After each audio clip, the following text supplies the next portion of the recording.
আসসালামু আলাইকুম প্রিয় অ্যাডভোকেট ভাই ও বোনেরা, খুবই গুরুত্বপূর্ণ একটা টপিক নিয়ে আজকে আপনাদের সাথে আলোচনা করছি। যারা হাইকোর্ট পরীক্ষায় অংশগ্রহণ করতে যাচ্ছেন তাদের জন্য আজকের এই পরামর্শ। অনেকে হয়তো সিভিল আপিলের প্রিপারেশন নিচ্ছেন, কিন্তু যদি দেখা যায় সিভিল আপিলের প্রশ্ন খুবই কঠিন হয়ে গেছে, আপনার পক্ষে সেটা উত্তর করা সম্ভব হচ্ছে না, সেই ক্ষেত্রে কিন্তু আপনাকে সিভিল রিভিশন দিতে হতে পারে।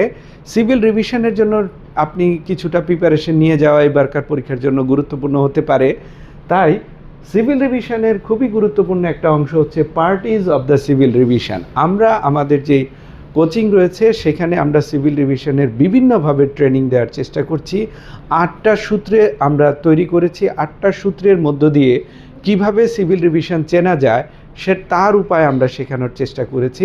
যারা 8টা সূত্র মাথায় রেখেছেন তারা কিন্তু যে কোনো প্রকারের সিভিল রিভিশন আসলে অন্ততপক্ষে আপনি প্রশ্ন পড়ে চিনতে পারবেন। পাশাপাশি কিছু ব্যতিক্রম রয়েছে সিভিল রিভিশনের, সেই সকল বিষয় আমরা শেখানোর চেষ্টা করছি। এর ধারাবাহিকতায় আমরা আপনাদেরকে একটা নোট দিয়েছিলাম যে সিভিল রিভিশনের পার্টি কখন 3টা হয়ে আসে, কখন 2টা হয়ে আসে। এই নোটটা আপনারা রাখবেন, এটা আমাদের বইতে রয়েছে। এই নোটটা ফলো করার চেষ্টা করবেন। কখন প্লেইন্টিফ হয়, কখন অপোজিট পার্টি হয়, পিটিশনার হয়, কখন অপর দিকে ভার্সেস হয়ে ডিফেন্ডেন্ট পিটিশনার অপোজিট পার্টি হয়, কখন প্লেইন্টিফ রেসপন্ডেন্ট পিটিশনার হয়, কখন ডিফেন্ডেন্ট অ্যাপিলেন্ট অপোজিট পার্টি হয়। বাদী যখন মামলা শুরু করেন, বাদীর বিরুদ্ধে যখন আপিল হয় তখন বাদী হয়ে যান রেসপন্ডেন্ট, এবং তিনি যদি সেই আপিলে হেরে যান হাইকোর্টে এসে তিনি হয়ে যান পিটিশনার।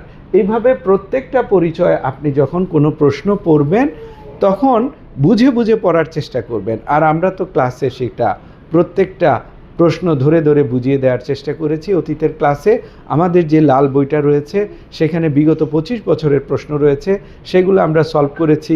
ইভেন আমাদের যে মডেল টেস্ট বই রয়েছে সেই মডেল টেস্ট বইয়ের সলভিং ক্লাসও শেষ হয়েছে। তার মধ্য দিয়ে আমরা কিন্তু আমাদের ক্লাসের সকল প্রস্তুতি সম্পন্ন করেছি। পাশাপাশি আমরা আবার মডেল টেস্ট পরীক্ষা নিচ্ছি আগামী 3 তারিখে, 10 তারিখে এবং 17 তারিখে। সেই 3টা মডেল টেস্ট পরীক্ষায়ও আপনারা অংশগ্রহণ করলে আশা করি নতুন নতুন প্রশ্নের সাথে আপনি নিজে পরিচিত হতে পারবেন। সেগুলোর মধ্য দিয়ে আপনি নিজেকে একজন দক্ষ পরীক্ষার্থী হিসেবে আগামী পরীক্ষায় আপনি অংশগ্রহণ করতে পারবেন। সবাই ভালো থাকবেন, সুস্থ থাকবেন, সিভিল রিভিশন নিয়ে একটু পড়াশোনা করবেন, এই পরামর্শ রেখে আজকের মতো এখানে শেষ করছি। আল্লাহ হাফেজ, আসসালামু আলাইকুম।